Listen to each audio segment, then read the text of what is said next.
Hello दोस्तों, आज की इस वीडियो में हम लोग पूरे भारत की रिवर सिस्टम को समझने का प्रयास करेंगे। तो नदियों को हम लोग दो भागों में बांट लेते हैं। पहला भाग होता है उत्तर भारत की नदियाँ। तो उत्तर भारत की जितनी भी प्रमुख नदियाँ होती हैं, इनमें से अधिकांश नदियाँ हिमालय से निकलती हैं और दक्षिण भारत की जो नदियाँ होती हैं, दक्षिण भारत की अधिकांश नदियाँ पश्चिमी घाट पर्वत से निकलती हैं। तो आइए शुरू करते हैं। यहाँ देखिए, ये तिब्बत है, तिब्बत वाला क्षेत्र है। तिब्बत में एक प्रमुख झील होती है जिसको मानसरोवर झील कहा जाता है।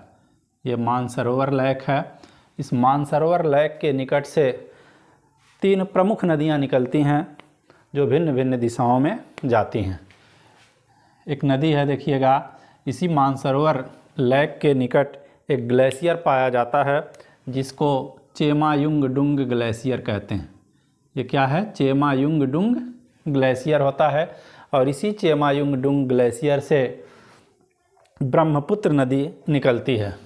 और ब्रह्मपुत्र नदी को तिब्बत में सांगपो नदी कहा जाता है। ब्रह्मपुत्र नदी को तिब्बत में सांगपो कहा जाता है। और ब्रह्मपुत्र नदी अरुणाचल प्रदेश में दिहंग नाम से प्रवेश करती है।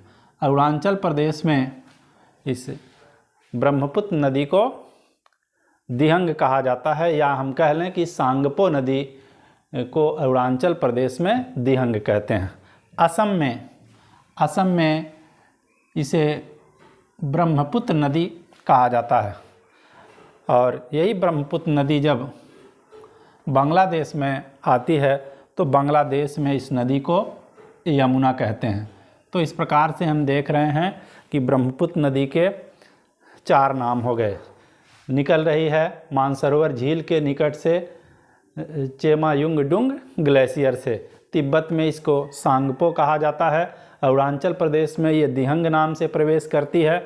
असम में इस नदी को ब्रह्मपुत्र नदी और बांग्लादेश में यमुना नदी कहते हैं।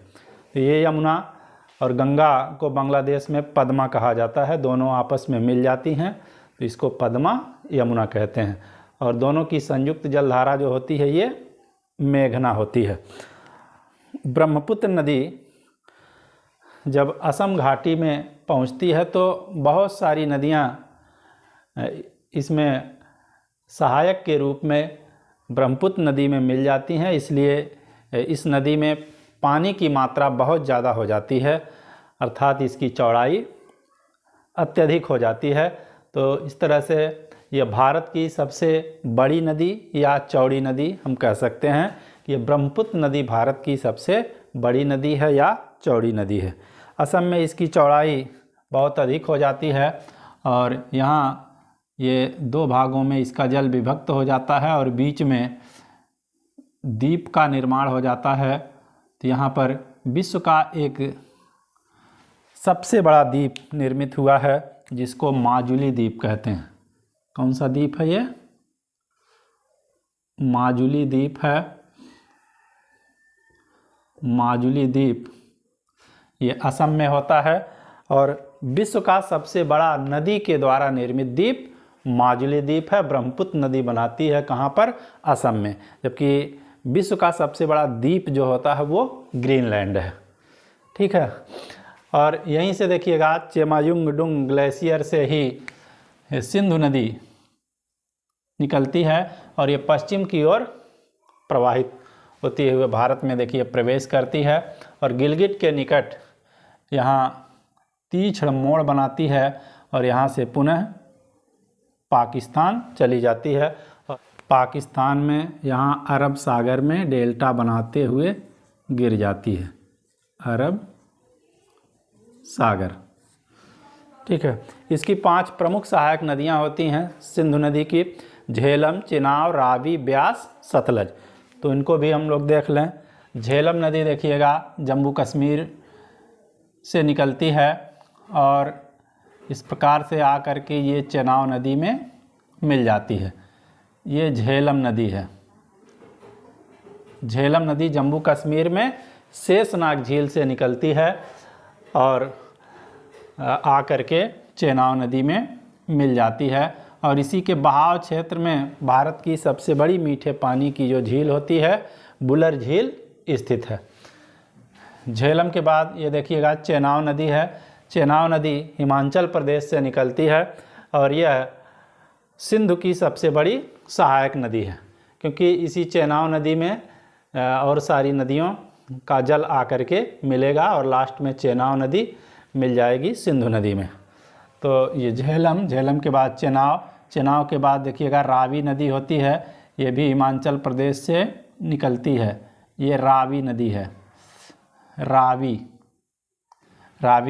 फिर यहाँ से देखिएगा एक नदी होती है ब्यास नदी निकलती है और पंजाब में आकर के ब्यास नदी सतलज नदी में मिल जाती है।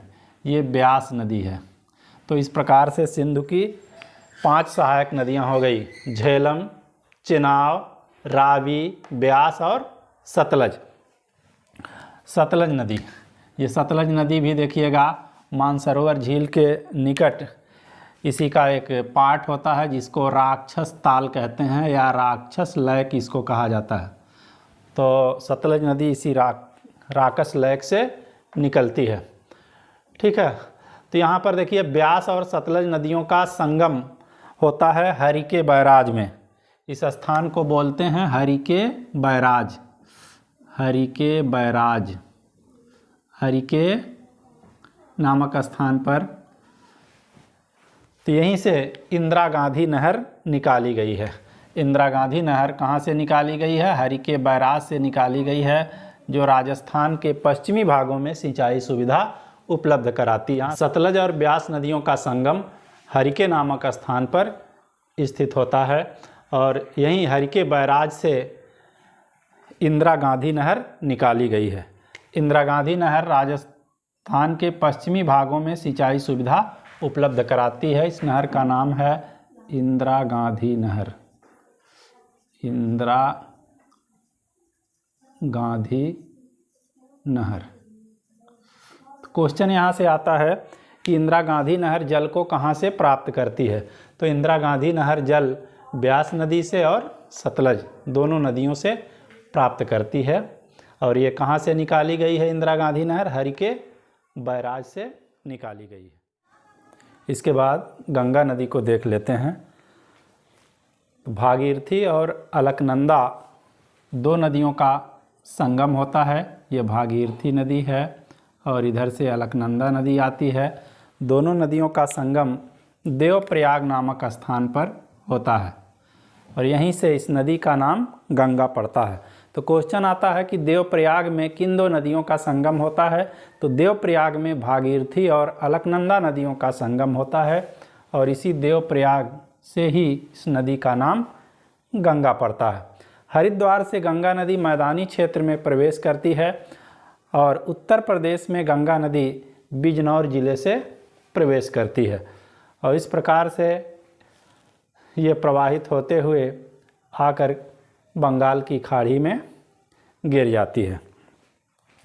गंगा नदी की सबसे बड़ी जो सहायक नदी होती है ये घाघरा नदी है। घाघरा गंगा नदी की सबसे बड़ी सहायक नदी है ये घाघरा, जबकि गंगा नदी की सबसे लंबी सहायक नदी यमुना नदी होती है। और गंगा नदी की पहली सहायक नदी जो होती है ये रामगंगा होती है। ये रामगंगा है। उसके बाद देखिएगा अगली नदी होती है गोमती। ये रामगंगा है, रामगंगा, ये गोमती नदी है। गोमती नदी, गोमती नदी जो होती है ये हिमालयी नदी नहीं है, क्योंकि यह उत्तर प्रदेश के पीलीभीत जिला होता है और वहाँ पर एक झील होती है जिसको फुलर झील कहते हैं। तो ये गोमती नदी उत्तर प्रदेश के फुलर झील से निकलती है, इसलिए ये हिमालयी नदी नहीं होती है। घाघरा के बाद देखिएगा गंगा की जो सहायक नदियाँ हैं गंडक, कोसी, महानंदा। ये गंडक नदी है, ये कोसी नदी है, ये महानंदा नदी। ठीक है, महानंदा नदी जो होती है गंगा की सबसे पूरब में स्थित सहायक नदी होती है। ये कोसी नदी है। कोसी नदी अपना मार्ग बदलने के लिए और बाढ़ लाने के लिए फेमस होती है, इसलिए इस कोसी नदी को बिहार का शोक कहते हैं। यहाँ देखिए दामोदर नदी होती है। दामोदर नदी को बंगाल का शोक, और उड़ीसा में महानदी प्रवाहित होती है, महानदी को उड़ीसा का शोक कहते हैं। कोसी नदी बिहार का शोक, दामोदर नदी बंगाल का शोक, महानदी उड़ीसा का शोक। हमने बताया कि गंगा की सबसे बड़ी जो सहायक नदी है ये घाघरा नदी होती है, लेकिन गंगा की जो सबसे लंबी सहायक नदी है वो यमुना नदी है। और यमुना नदी गंगा में जा कर के प्रयागराज में, जिसको इलाहाबाद कहा जाता था, तो प्रयागराज में जा कर के यमुना नदी गंगा नदी से मिल जाती है। ठीक है।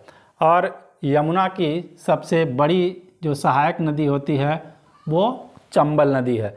चंबल नदी मालवा पठार पर प्रवाहित होने वाली ये प्रमुख नदी होती है, और चंबल नदी ने मालवा पठार को काट करके ऊंचे नीचे भूमियों में बदल दिया है, जहां पर वहां के लोग इसको स्थानीय भाषा में बीहड़ कहते हैं।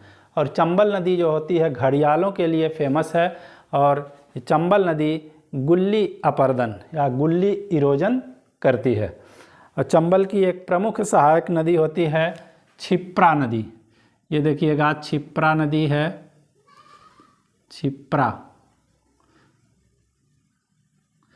क्षिप्रा नदी होती है, ये चंबल की एक प्रमुख सहायक नदी है। और इसी क्षिप्रा नदी के किनारे उज्जैन स्थित है। उज्जैन, क्षिप्रा नदी के किनारे उज्जैन स्थित होता है, और यह उज्जैन जो होता है महाकुंभ का आयोजन किया जाता है। भारत में 4 स्थानों पर महाकुंभ का आयोजन होता है। पहला उज्जैन की हो गया, दूसरा देखिएगा गंगा यमुना का जहाँ पर संगम होता है प्रयागराज इलाहाबाद, तीसरा हरिद्वार में, और चौथा नासिक में गोदावरी नदी के किनारे। ठीक है। तो इन 4 स्थानों पर आयोजन होता है महाकुंभ का। क्षिप्रा नदी को मालवा की गंगा कहा जाता है, क्योंकि मालवा पठार पर प्रवाहित होने वाली ये क्षिप्रा नदी सबसे पवित्र नदी होती है। जिस प्रकार से गंगा नदी उत्तर भारत की पवित्र नदी है, और कावेरी नदी जो होती है ये दक्षिण भारत की सबसे पवित्र नदी है, उसी प्रकार से मालवा पठार पर प्रवाहित होने वाली क्षिप्रा नदी पवित्र नदी होती है, इसलिए क्षिप्रा नदी को मालवा की गंगा भी कहा जाता है। यहाँ पर देखेंगे कि एक पठार होता है जिसको कहते हैं मैकाल पठार। मैकाल पठार से 3 प्रमुख नदियाँ निकलती हैं, जिसमें देखिएगा गंगा की एक प्रमुख सहायक नदी सोन नदी। सोन नदी उत्तर पूरब की ओर प्रवाहित होते हुए पटना में जा कर के गंगा नदी में मिल जाती है। ये सोन नदी गंगा की एक प्रमुख सहायक नदी है, जो दक्षिण से उत्तर पूरब की ओर प्रवाहित होते हुए गंगा नदी में जा कर के मिल जाती है। सोन की एक प्रमुख सहायक नदी है रिहंद नदी। रिहंद नदी क्वेश्चन आता है कि इसकी सहायक नदी है, तो रिहंद जो होती है ये सोन की सहायक नदी होती है। गंगा नदी प्रवाहित होते हुए यहाँ पर देखिएगा इसका जल जो होता है 2 भागों में विभक्त हो जाता है। नदियों का जल 2 भागों में विभक्त हो जाता है। इसका एक भाग बांग्लादेश चला जाता है। बांग्लादेश में गंगा नदी को पद्मा नदी कहा जाता है, और इसका दूसरा भाग जो होता है ये पश्चिम बंगाल में प्रवाहित होता है, और पश्चिम बंगाल में इसको हुगली कहा जाता है, हुगली नदी, हुगली। ठीक है। तो हुगली नदी क्या है? हुगली नदी गंगा की वितरिका होती है, क्योंकि यहाँ से गंगा नदी का जल जो है 2 भागों में वितरित हो रहा है, तो इसको डिस्ट्रीब्यूटरी कहा जाता है। सहायक नदियों को ट्रिब्यूटरी कहते हैं, और यहाँ पर नदियों का जल, गंगा का जल 2 भागों में विभक्त हो जा रहा है, बंट जा रहा है, तो उसको डिस्ट्रीब्यूटरी कहा जाता है या वितरिका कहते हैं। छोटा नागपुर का पठार होता है, यहाँ पर देखिएगा उसको 2 भागों में बांटती हुई ये दामोदर नदी प्रवाहित होती है और ये दामोदर नदी के कारण बंगाल में अत्यधिक बाढ़ें आती थी, इसलिए इस दामोदर नदी को बंगाल का शोक कहा जाता है। तो हमने बताया था कि बिहार का शोक कोसी नदी को, बंगाल का शोक दामोदर नदी। बंगाल का शोक कौन सी नदी है? दामोदर। डी हम लिखें, आप लोग लिख लीजिएगा। बंगाल का शोक दामोदर नदी को कहते हैं। गंगा नदी को बांग्लादेश में पद्मा कहा जाता है और ब्रह्मपुत्र नदी को बांग्लादेश में जमुना कहा जाता है। और पद्मा जमुना की जो संयुक्त जलधारा होती है उसको मेघना कहते हैं। ये क्या है? मेघना है। ठीक है। तो एक नदी देखिएगा, यहाँ मणिपुर से निकलती है, मणिपुर से ऐसे आगे की ओर बढ़ती है तो ये कैंची जैसा मोड़ बनाती है और आ करके गंगा यमुना यानी कि पद्मा और यमुना का जो संयुक्त जलधारा होता है उसी से मिल जाती है। तो इस नदी का नाम है बराक नदी या मेघना नदी। बराक या मेघना। ठीक है। तो इस प्रकार से हम देख रहे हैं कि गंगा नदी का अंतिम नाम या ब्रह्मपुत्र नदी का अंतिम नाम जो होता है ये मेघना होता है। तो मेघना नाम से ये नदी लास्ट में बंगाल की खाड़ी में मेढक की तरह से कूद जाती है। तो क्वेश्चन आ सकता है कि गंगा का पहला नाम क्या है? तो गंगा का पहला नाम जहाँ से उत्तराखंड में निकल रही है ये भागीरथी। ठीक है। और गंगा का जो लास्ट नाम है बांग्लादेश में, ये बांग्लादेश में पद्मा कहते हैं और लास्ट में जब ये ब्रह्मपुत्र से यानी यमुना से मिल जाती है तो ये मेघना कहलाती है। ठीक है। तो गंगा नदी या ब्रह्मपुत्र नदी का अंतिम नाम जो होता है ये मेघना है और ये मेघना मेढक की तरह से बंगाल की खाड़ी में छलांग लगा देती है। यहाँ पर देखेंगे दक्षिण बांग्लादेश में विश्व का सबसे बड़े डेल्टे का निर्माण हुआ है जिसको सुंदरबन का डेल्टा कहते हैं। ठीक है। दक्षिणी बांग्लादेश में विश्व के सबसे बड़े डेल्टे का निर्माण हुआ है और इस डेल्टे का निर्माण किन नदियों ने किया है? गंगा एवं ब्रह्मपुत्र नदियों ने किया है। इस डेल्टे को कहा जाता है सुंदरबन का डेल्टा। ठीक है। यह विश्व का सबसे बड़ा डेल्टा होता है, दक्षिण बांग्लादेश में स्थित है।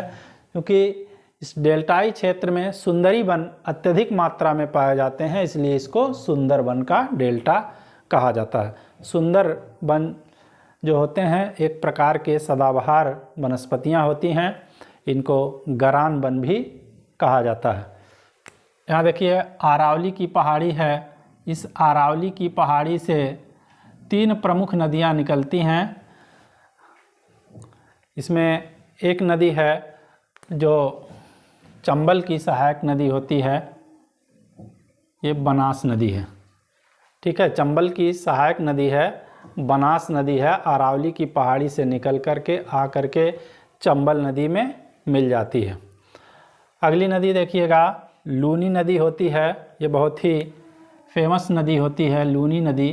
लूनी नदी कच्छ के रण में जाने का प्रयास करती है लेकिन ये जा नहीं पाती है, पहुंच नहीं पाती है, अपनी घाटियों में ही सूख जाती है। तो क्वेश्चन आता है कि कौन सी नदी मौसमी नदी है? तो लूनी नदी देखिएगा मौसमी नदी है, कच्छ के रण में जाने का प्रयास करती है ये अरावली की पहाड़ी से निकल करके, लेकिन ये जा नहीं पाती है, अपनी घाटियों में सूख जाती है और इसमें खारा और मीठा दोनों जल पाए जाते हैं लूनी नदी में।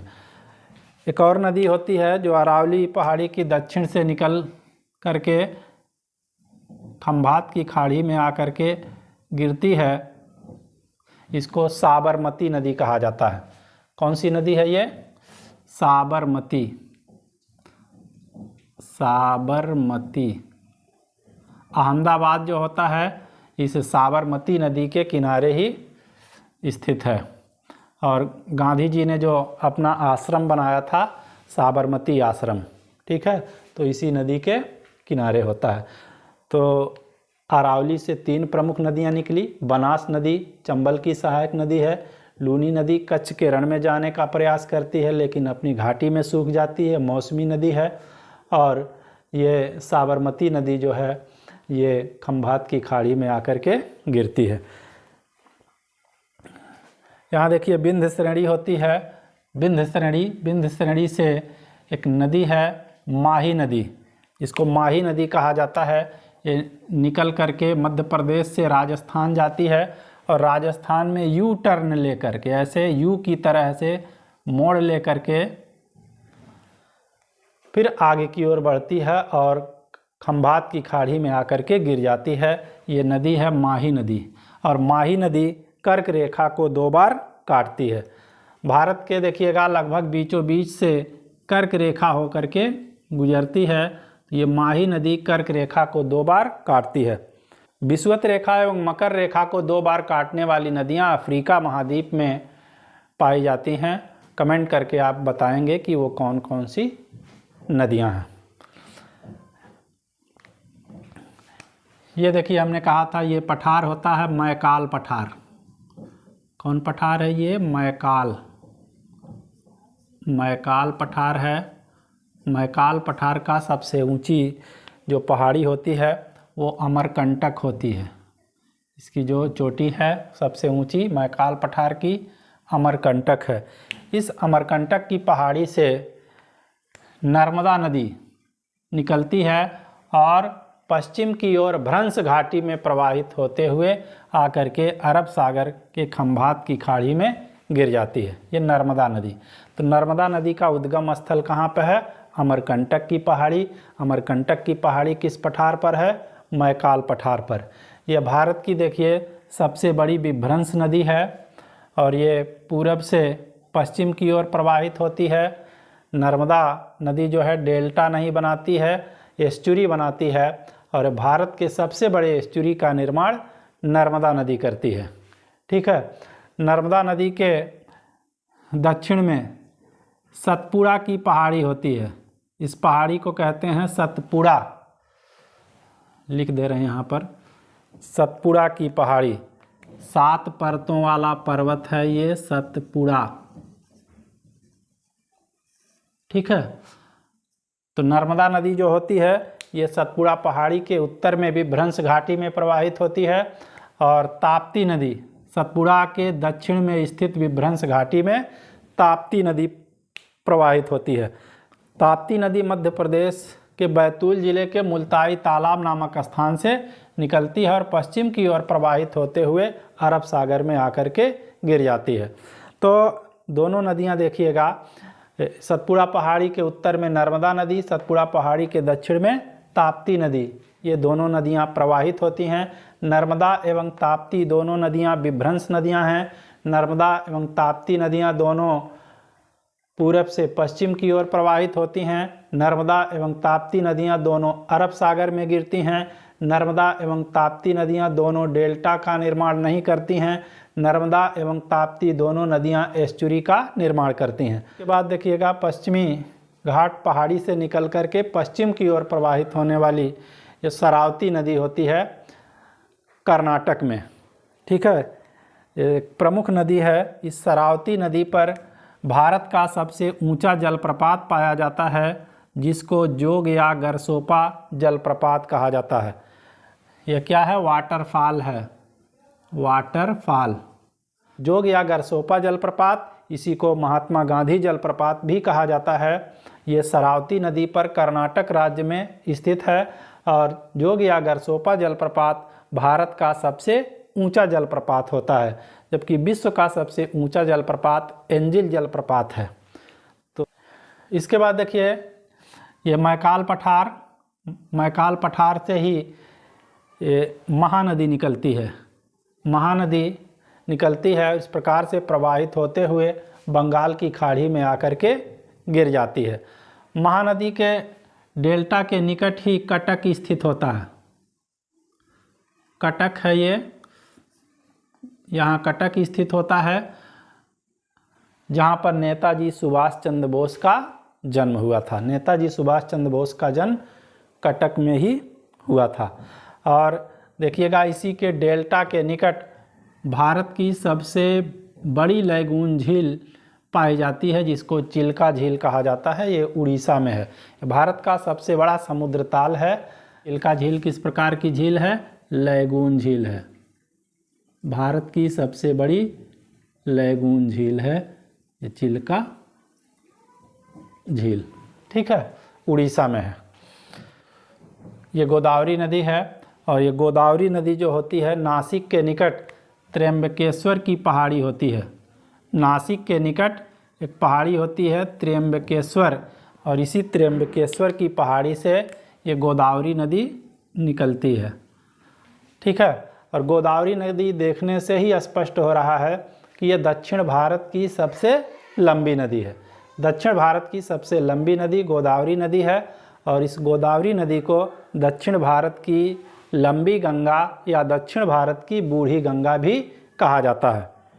और यनम देखिएगा इसी के डेल्टा वाले क्षेत्र में गोदावरी नदी के यनम स्थित होता है, और यनम जो होता है ये आंध्र प्रदेश में पांडिचेरी या पुदुचेरी को यनम कहा जाता है। तो आप कमेंट करके बताएंगे कि पांडिचेरी को केरल में क्या कहा जाता है और तमिलनाडु में क्या कहा जाता है। अगली नदी है ये कृष्णा नदी। कृष्णा नदी पश्चिम घाट पहाड़ियों के महाबलेश्वर से निकलती है। ये महाबलेश्वर से निकलती है और पूरब की ओर प्रवाहित होते हुए बंगाल की खाड़ी में गिर जाती है, और इसके डेल्टा वाले क्षेत्र में एक प्रमुख शहर स्थित होता है मछलीपट्टनम। आप कमेंट करके बताएंगे कि मछलीपट्टनम में सबसे पहली फैक्ट्री किसने लगाया था।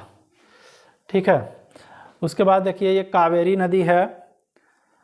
कावेरी नदी जो होता है केरल कर्नाटक सीमा के निकट यहाँ पर तल कावेरी के ब्रह्मगिरी से निकलती है। कावेरी नदी कहाँ से निकलती है? तल कावेरी के ब्रह्मगिरी से निकलती है और तमिलनाडु होते हुए फिर आकर के बंगाल की खाड़ी में गिर जाती है। और इस कावेरी नदी पर शिव समुद्रम जलप्रपात स्थित है। कावेरी नदी पर कौन सा जलप्रपात है? शिव समुद्रम जलप्रपात।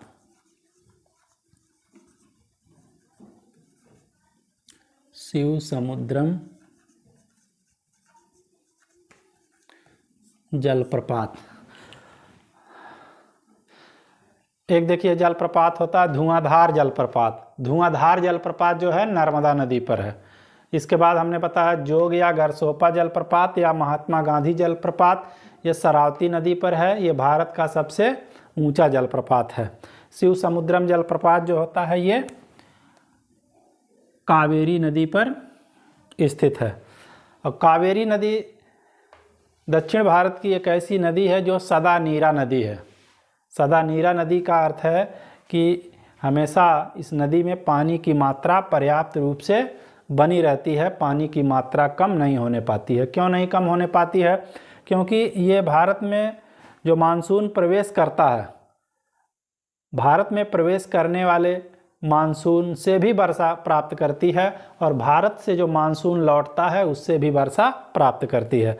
देखिए ये केरल के तट को मालाबार तट कहते हैं, और जो मानसून भारत में प्रवेश करता है तो मालाबार तट पर ही सबसे ज़्यादा वर्षा करता है।